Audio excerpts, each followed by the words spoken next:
I'm the only one who doesn't get a cake at the birthday dinner. You are a demon, not my family. You're a malevolent entity that needs to be driven out of the house immediately. We should throw holy water at her and recite St. Michael's prayer. Let's drive the demon disguised as a daughter-in-law and bring peace into our home. What the? Wait a minute. You've got to be kidding me. My mother-in-law grabs the bottle of holy water with great enthusiasm and turns to face me.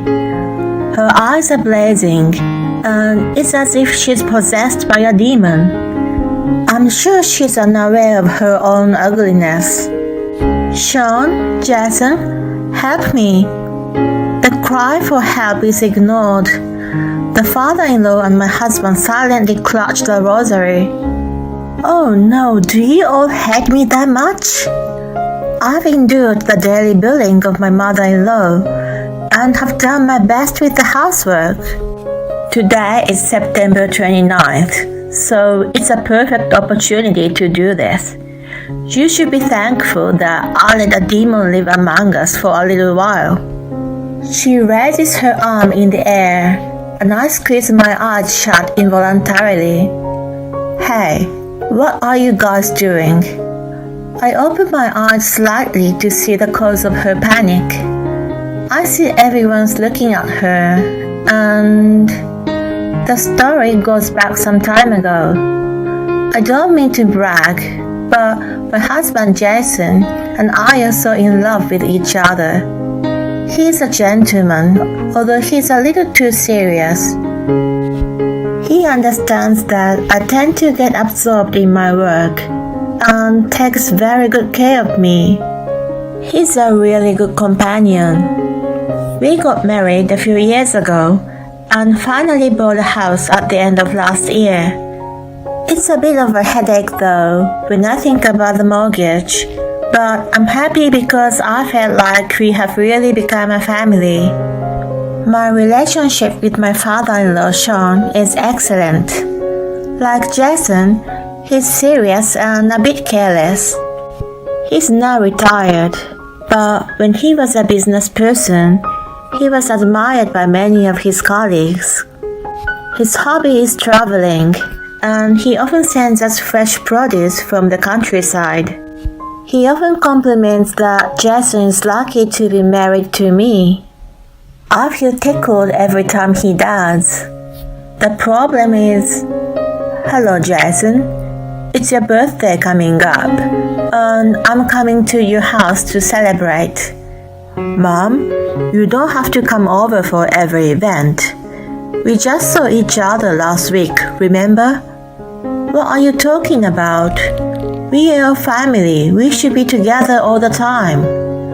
I suppose Erin won't feed us well, will she? I groan at her high-pitched voice leaking out of the phone. The only problem in my happy marriage is my mother-in-law, Megan.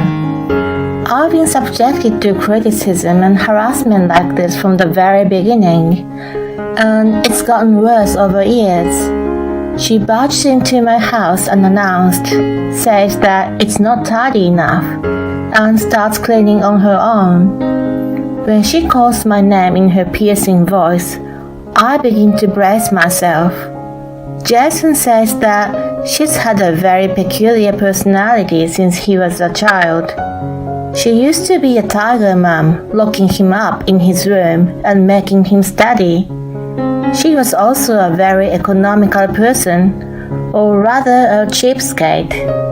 She was so stingy that she hardly bought him toys. In the past, she was so frugal that she did not celebrate any holidays and events. When Jason mentioned to his friends that his family didn't particularly celebrate Christmas, it spread in the neighborhood. After that, she became morbidly obsessed with any events. When I asked him how she came to be like that, she answered with disgust. She has relatives who are well off, and they are all highly educated. She's jealous of them. Huh? Is that the only reason? It's ludicrous, isn't it? I think she sees you as an enemy because she has a complex about her low education. I did graduate from an academically well-known university. That was the result of my efforts. I worked my butt off to get accepted there. I don't deserve to be resented for that. There's no way I can tell her this straight out though. If my relationship with her deteriorates, Sean will be affected too. Jason would not feel good about it either. I'm sorry that she's been hard on you. No, it's not your fault. Even though she's a strange person, I only see her a few times a year. I thought it was bearable until recently. She has been making direct remarks to me more frequently than before. It's become difficult for me to smile and shrug it off, and I've been avoiding her as much as possible. However, it is not uncommon for mishaps to occur. Do I have to deal with this person for the rest of my life? I wait patiently for the call to finish. A week before the birthday dinner is planned, I decide to speak to Sean. I know that Megan would complain no matter what, but I want to at least be prepared. I don't even know what time they plan to come over. After a few rings, I hear his voice come through. Hello, Sean. This is Erin. Oh, Erin. His voice gives me an uneasy feeling. It sounds less energetic than usual. Normally, he excitedly tells me about his recent travels or about his hobby of collecting antiques. My hand holding the phone tightens as I wonder if something is wrong. What's wrong? You sound to be in low spirits. Well, you know.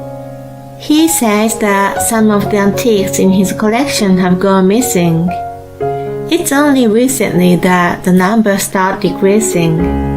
Some of them he has treasured for decades are gone. Thinking it might be a thief, he consulted Megan, but she brushed him off as his imagination and didn't take him seriously. He explained sorrowfully that his memory has deteriorated since his retirement, and he isn't confident to report to the police. I'm sorry, this has nothing to do with you. Don't be, thank you for confiding in me. No matter how much his memory is failing, I don't believe that he would misunderstand such an important thing. There must be something going on. I get a hunch, so I tell Jason about it as soon as he gets home.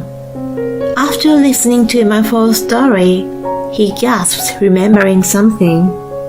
Come to think of it, my mom's been sending me pictures of designer brand bags these days. When I dropped her off at the doctor's office the other day, she was wearing 2 fancy-looking shoes for the occasion. She said her friend gave them to her, but... He stops changing from his suit and looks up at the ceiling thinking about something. A few days later, what he's been thinking becomes clear. He's so late. As I wrap up Jason's supper, I look at the clock and see that it's already 9 p.m. He's gone to his parents' house in the morning and has not returned yet. I've sent him texts, but he hasn't even read them. I'm worried that something's wrong, so I'm about to call him. Then I hear the front door open. I rush to the front and find an exhausted-looking Jason standing there. He says he hasn't had dinner, so I reheat the food and put it on the table for him. After taking a bite, he finally looks relaxed. I'm sorry, I hadn't been able to call you. That's fine, but what happened? It's probably Mom who stole Dad's antiques. No way, how can that be? I have proof. She was out with friends, so I snooped around today. He shows me the screen of his phone. What I see is a closet full of clothes. There are several pieces of clothing from well-known brands. He slides his finger across the screen to a picture of a bank statement.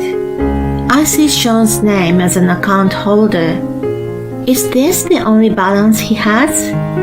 Yup, apparently my mom spent the money. When I told my dad, he wasn't surprised.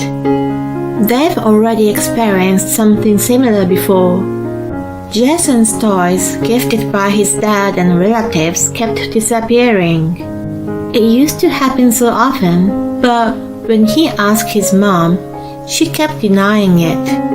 Instead of helping him find them, she told him, "If you have time to play with your toys, you should study.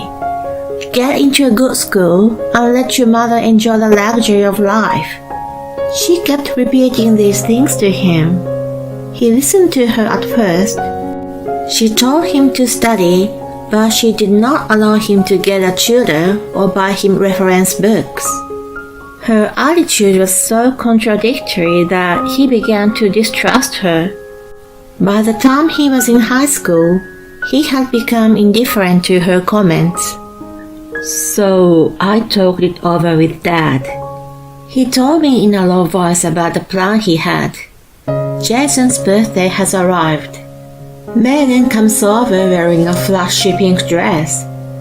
I can tell that it's a designer's brand from the logos all over it. Sadly, it doesn't suit her at all. I look away in shame, but she doesn't notice at all and comes into the house as if it was her own. Sean apologetically glances at me. She mentioned that she would bring the food for us today, so I prepared only the bare minimum, some snacks and drinks. She begins putting out the items she bought one after another as soon as she enters the living room. They all seem to come from the gourmet deli, and the salads and hors d'oeuvres look all very fancy. It only makes me feel disgusted after hearing Jason's story. I can't help but think that her dress and all of these foods are bought with Sean's money. When the table is about to be filled with a lot of food, she excitedly sets a box of cakes. Jason is puzzled when he sees it. What? Only 3 pieces? Well, I don't eat a lot of sweets. Erin, can you cut them into small pieces? Sure. What are you talking about? They're from a famous patisserie. It was hard to get them. Anyway, there are only 3 people in the family. Megan deliberately puts her hands on her chin and lowers the tone of her voice. Erin is not a family member. She's a demon. Demons don't eat cakes. She puts a smirk on her face. I'm so taken aback that I can't say anything back. I've known that she's an outrageous person, but I never thought she would call me a demon. I glare at her, but she seems nonchalant. She waves her hand to me as if she's trying to get rid of an insect. Then she grabs something from her bag. It's a small bottle of clear liquid. I have an idea. Let's throw holy water at her. Let's drive the demon disguised as a daughter-in-law and bring peace back into this family. She opens the lid with great enthusiasm and turns to face me. Her eyes are blazing, and she looks like a demon herself. I'm sure she's unaware of her own ugliness. She looks at Sean and Jason and shouts for their agreement. Today is September 29th, the birthday of Saint Michael, the Archangel, so it's a perfect opportunity to do this. You should be thankful that I let a demon live among us for a little while. Hearing her shriek, I clench my fist tightly. If she goes this far, I can't remain silent. Just as I'm about to stand up, Jason restrains me with his hand. He gives a sign to Sean, and the 2 of them stand up at once. Megan looks up at them with her mouth agape. That's enough, Mom. We know what you've been doing. What do you mean? You stole Dad's antiques, didn't you? I've no idea what you're talking about. It's not just his stuff. You had taken my video games and birthday money before and used it to buy some meaningless brand name crap. What do you mean by meaningless? You're the one who was spending it on crap, and I'm the one who's... She shuts her mouth abruptly when she realizes that she said the wrong thing. From there, Jason's verbal attacks commence. He had been in dire straits as a child, with no free time and no allowance. She is always concerned about how she looked in the eyes of the world, and he hates being complained about all the time. He's also been annoyed by her coming over for every event. When he's finished, Sean takes over and continues. No matter how much money I made, you always complained that I was wasting it, or that we would be poor. His voice is so low that it's unimaginable from his usual self. He sounded like a priest trying to control the demon. She hangs her head down in silence and doesn't try to protest. He continues in a stern voice. You never fed us well, yet you've spent all my money. What more do you want to take from me? He snatches the bottle from her hand and throws the liquid at her with all his might. Stop it!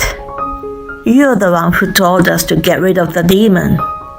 That's right, we drive you from us. Come on, get out, unclean spirit, infernal invader. She stands up, her face bright red after being splashed by the water. She wobbles to the door and walks out of the house. Half a year later, this looks delicious. Did you make it? Yes, I hope you like it. Bon appetit. We are sitting around the dinner table. After the drama, Sean immediately confronted Erin with a divorce. It's still in process, but so far so good. He's freed from her calamities and is now leading a healthy lifestyle as if nothing ever happened. Although he couldn't get all of his antiques back, he started collecting them again. As for Jason and me, we are expecting a new family member. We'll be a much livelier family next year. We are very happy, even though we still have to pay the mortgage, and the financial headaches will never stop. While the three of us are enjoying our meal together, Sean suddenly puts down his cutleries. He looks at me with a serious face, and I straighten my posture. Erin, Jason, I'm sorry to bring shame on our family, but I must tell you something. What is it? It seems that Megan has been stealing from our relatives. I'm astounded, but keep quiet and wait for him to continue. After the divorce, Megan became penniless and asked her relatives for help. However, she's had a history of stealing their belongings, and they've already distrusted her. She has been working part-time jobs, but hasn't been able to hold them for a long time. Her pride must get in the way, which causes problems with her co-workers.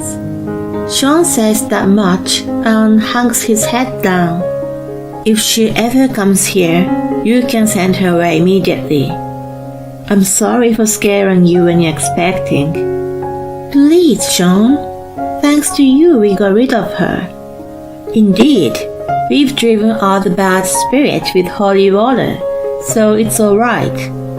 Jason's half-joke, half-truth seems to relax him, and he looks up with a smile. Jason took a glass of beer and pointed it at my stomach. A toast to my dad's new chapter and our baby. Cheers. Thank you, Jason and Erin. No brand name clothes and no delicacies from gourmet deli. Still, our table is filled with a lot of blessings.